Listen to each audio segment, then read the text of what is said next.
தமிழ்நாட்டில் உள்ள அனைத்து ரேஷன் அட்டைகளுக்கும், அதாவது 2,22,00,000 ரேஷன் அட்டைகளுக்கு பொங்கல் பரிசு தொகையாக ரொக்கமாக 3,000 ரூபாயும், அப்புறம் ஒரு தரமான வேஷ்டி சேலை, 1 கிலோ பச்சரிசி, 1 கிலோ சர்க்கரை, அப்புறம் ஒரு கரும்பு ஆகியவற்றை வந்து பொங்கல் பரிசாக முதலமைச்சர்கள் அறிவிச்சிருக்கிறாங்க. நீங்க முதலமைச்சர் துவக்கி வச்சிருக்கிறாங்க. நம்முடைய சேப்பாக்கம் திருவல்லிக்கேணி தொகுதியில் கிட்டத்தட்ட 65,000 ரேஷன் அட்டைகள் இருக்கின்றன.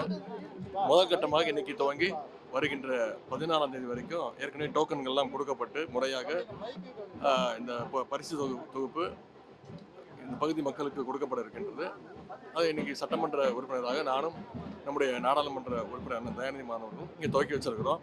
இப்போ மக்கள் வந்து மகிழ்ச்சியோடு வந்து வாங்கிட்டு போயிருக்கிறாங்க. முறையாக அடுத்த இன்னொரு 5 நாட்களில் அனைத்து பொருட்களும் மக்கள்கிட்ட கொண்டு போய் சேர்க்கப்படும். ஜனநாயக படத்துக்கு பராசரி